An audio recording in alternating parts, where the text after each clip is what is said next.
भइसकेको छैन। मुक्तिको समय अब हुनेवाला छ। त्यो कुरालाई विचार गऱ्यो भनेदेखिलाई त्यसैले तिमीहरूले के गर, वेक अप, निद्राबाट के गर, तिमीहरू पिउँद। अब सुतेर बस्ने बेला तिमीहरूको छैन, जाग, वेक अप। तपाईँको छोराछोरी बिहान तपाईँमा उठ्नुपर्ने, स्कुल जानुपर्ने, 6 बजे उठ्नुपर्ने, 7 बजे उठ्दैन, 8 बजे उठ्दैन, 9 बजे उठ्दैन, 10 बजे उठ्दैन, राति 10 बजेसम्म उठ्दैन। तपाईँ कस्तो लाग्छ? कति चिन्ता लाग्छ हामीलाई, किनकि यो बच्चामा समस्या छ। र आज धेरै इसाई विश्वासीहरू 1 घन्टा 2 घन्टाको सवाल छैन, आज महिनौँ भयो विश्वास गरेको, वर्षौँ भएर बस्यो आज विश्वास गरेको। आत्मिक रूपमा हामी बुझेर बस्छौँ, मिलाएर बस्छौँ। यो वर्षको जनवरीमा मेरो छोराको बर्थडे थियो। अनि म तपाईँलाई भनेको थिएँ हाम्रो क्यालेन्डरमा चाहिँ महत्त्वपूर्ण दिनहरू के हो, फ्यास्ट, म्याच र स्प्याच। कसैको जन्म हुन्छ हाम्रो लागि महत्त्वपूर्ण छ। म नेपालमा 4 महिना थिएँ र संसारमा जहाँ बेला पनि प्रायः म बर्थडेहरू चाहिँ म मिस गर्दिनँ। यसपालि पनि म मे 13 तारिकमा मेरो छोरीको बर्थडे थियो, मे 12मा म नेपाल आइपुगेँ, सायद पुगेँ। अनि पढाइको लागि मेरो फिक्समा छ। र मेरो छोरा पनि जनवरी 29मा उसको बर्थडे थियो, जनवरी 28मा रातभरि प्लेन चढेर म फिलिपिन्समा आएँ। र आइसकेपछि अब बर्थडे के गर्ने भन्दाखेरि अब हामी माइतीमा गएर सेलिब्रेट गरौँ भनेर श्रीमतीले प्लान बनाएको रहेछ। रातभरि प्लेन चढेरमा आएँ, डिनरतिर आएको थिएन। र भोलिपल्ट हामी 4 जना बसेर माइती हामी गयौँ। बसेको हाम्रो मनिला सहरबाट करिब 1.5 घन्टाको ड्राइभ छ। अनि हाइवेमा हामी गयौँ।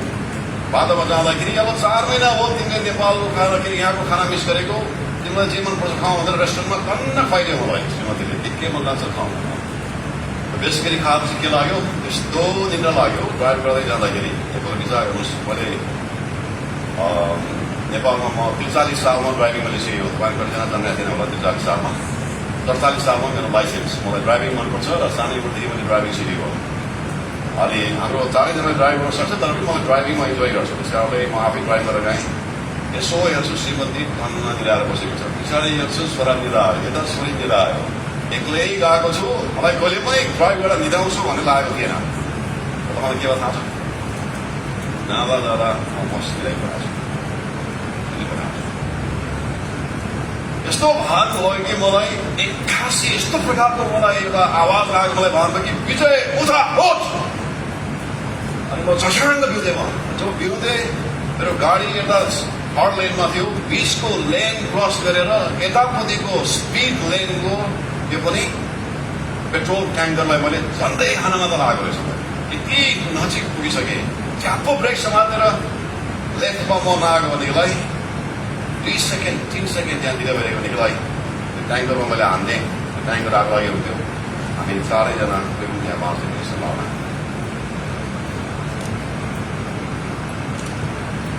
आज तपाईँ र म कतिजना थाहा छैन आत्मिक निद्रामा लिएर बसिरहेका छौँ, दुर्गन्धता पलाउँदिरहेका छौँ। पवित्र आत्मा तपाईँ मेरो अभिभावकको नाताले आज मेरो वचनद्वारा चिच्याउँदै हुनुहुन्छ, गेट अप, युज अप, उठ। कठिन निद्राबाट सुनेर बस्छौँ, आत्मिक उठ। कुरा नबिर्सु, उहाँको चिक्कारलाई तपाईँले सुन्न दिँदा गर्नुहोस्। प्लानलाई अस्ति हामी निद्राबाट दिँदैन। 5वटा हाम्रो लाइफमा प्यासन केयरहरू छ। यसले चाहिँ तपाईँ र मलाई परमेश्वरमा हामीलाई सुताउँछ, आत्मिक रूपमा हामीलाई सुताउने काम गर्छ। एउटा कुरा त पहिलो कुरा अनब्यालेन्स लाइफस्टाइल, अनडिसिप्लिन लाइफस्टाइल, असन्तुलित जीवन। सुत्ने ठेगान छैन, उठ्ने ठेगान छैन। रातभरि फेरि फुर्सद छ, त्यो पनि मोबाइल हेरेको छ। चस्माको त्यो थिकनेस बढेको छ, तर पनि हेर्न उसले पढ्दैन। बिहान टाइममा जानु परेको छ, तर पनि उसलाई मतलब छैन। 24 घन्टा मोबाइलले झुलेर बसेको छ, समातेर बसेको छ। न उसलाई टाइममा सुत्छ, न उसको खानेकुरा ठेगानमा छ, न शरीरको लागि उसले कुनै व्यायाम गर्छ, न खानपिनमा ऊ होसियारी छ। जब यो अनडिसिप्लिन लाइफस्टाइल हुन्छ, यसले तपाईँको प्यासनलाई के गर्छ? चढ्छ। आज के जानु पऱ्यो, शनिबार आयो कि आइतबार आयो कि वाक्क लाग्छ, ढिक्क लाग्छ। नआए पनि हुन्थ्यो, बाउले किस गर्छ, आमाले किस गर्छ, अब बाउ किसिमले जानु पऱ्यो, नआए पनि हुन्थ्यो। किनकि निन्द्रा पुगेको छैन, रातभरि मोबाइल फोन च्यापेर बसेको छ। कोसँग च्याट लिएर बसेको छ, गेम लिएर बसेको छ, के बसेको छ। अनडिसिप्लिन लाइफस्टाइल एउटा भनाइ छ नि, it's not your desire but the discipline that will determine your destiny. तपाईँको आफ्नो इच्छाले होइन तपाईँको गन्तव्य निर्धारण गर्ने, तपाईँको डिसिप्लिन लाइफस्टाइल अनुशासन जीवनले हो तपाईँ कुन गन्तव्यसम्म पुग्नुहुन्छ भन्ने कुरा त्यसले निर्धारण गर्दछ। र आज धेरैजना मान्छेहरू आर्थिक रूपमा यसले हामीलाई पासिफाई बनाउँछ, कारण किन शरीरमा पनि हामी यस्तै खालको अनडिसिप्लिन लाइफस्टाइल हामी लिएर हिँडेका हुन्छौँ। अर्को चाहिँ अनरिपेन्टेन्ट हार्ट, अपश्चातापी हृदय। पाप त गर्छौँ तर पाप हामीलाई यति सहज लाग्छ कि रात दिन पाप हामी फेरि बनाउँछौँ, खेलिरहन्छौँ। कहिले पनि पश्चातापी हृदय छैन। मैले गल्ती गरेँ, मैले प्रभुलाई मन दुखाएँ, यो गल्ती हो भन्ने त्यो हामीमा कहिले पनि चेतना छैन, पश्चाताप छैन।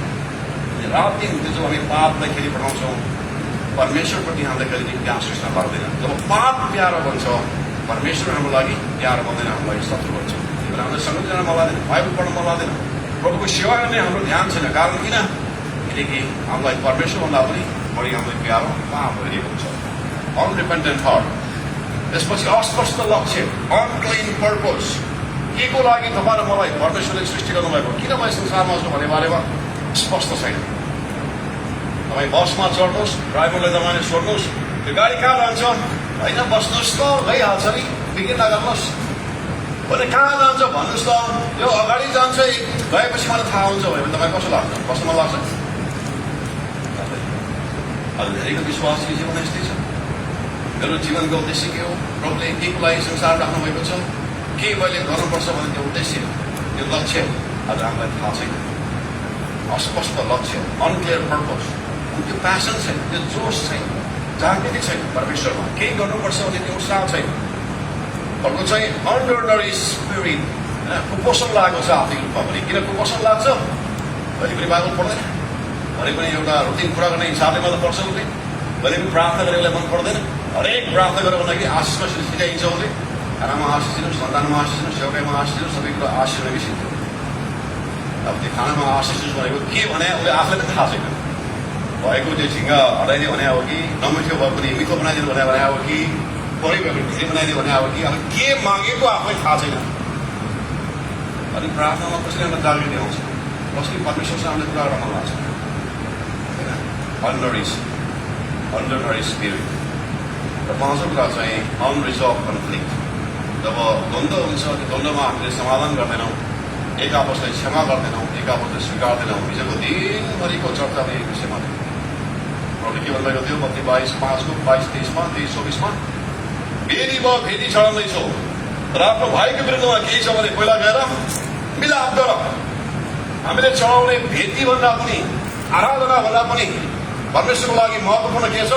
मिलाप महत्त्वपूर्ण छ। जब एक आपसमा मिलाप छैन, एक आपसमा रिस-रीति छ, झैँझगडा छ, दाह छ, क्षमाको भावना छैन, वितृष्णा छ, अनि त्यो हृदयले जब तिमीहरू आराधना गर्न आउँछौ, तिम्रो हातको त्यो विधिलाई पनि कसरी स्वीकार गर्ने? जब तिमीहरूको हृदय पोहोर छ, मैदान छ, भन्छ गएर पहिला विलाप गर। किन आज मण्डलीमा मानिसहरूमा आराधनामा जोस छ? जब विश्वास झगडा गर्छ, अगुवाहरू झगडा गर्छ, एक आपसमा मिलाप छैन, एक आपसमा क्षमा छैन, एक आपसमा स्वीकार छैन, एक आपसमा दोष सुधार कुराहरू हुन्छ। अनि जहाँ द्वन्द्व धेरै हुन्छ त्यहाँ आर्थिक रूपमा कहिले पनि जोस जागृति होइन। आज परमेश्वरले तपाईँ र मलाई उहाँको आगमनको तयारीको लागि भनेनुहुन्छ, गेट अप, निन्द्राबाट पिउँद। त्यसो भनेदेखिलाई के गर्ने? अब अनुशासन जीवनमा फर्क, आफ्नो लाइफलाई डिसिप्लिन बनाउनु, गरेको पापलाई परमेश्वरको सामु पश्चाताप गर। रात दिन परमेश्वरको उद्देश्य के हो भन्ने कुरा बुझ र परमेश्वरको उद्देश्यमा आफ्नो जीवन व्यतीत गर। र आत्मिक रूपमा पनि रात दिन परमेश्वरको सम्बन्धमा बढ्नको लागि प्रभुसँग कुरा गर, उहाँको कुरा तिमीले सुन, प्रभुको वचन अध्ययन गर। र त्योभन्दा पनि महत्त्वपूर्ण कुरा, कसैलाई क्षमा दिनुपर्छ, कसैलाई स्वीकार गर्नुपर्छ भनेदेखिलाई मिलाउन नगर। किनकि यसका अधिक अन्तको कसलाई बेफारा गर्छ? हामी आफूलाई घात गर्छ। परमेश्वरप्रतिको हाम्रो जोस जागृतिमा चाहिँ असर पार्छ। त्यही भएर परमेश्वरले भनेको छ, वेक अप, गेट अप। और प्रभुको आगमनको लागि हामी तयारी हुनुको लागि पहिलो कुरा चाहिँ के हो? Get up, wake up. दोस्रो कुरा चाहिँ क्लिन अप। अब निन्द्राबाट पिउँदै तपाईँ दाँत नमाजिकन गाउनेलाई के हुन्छ?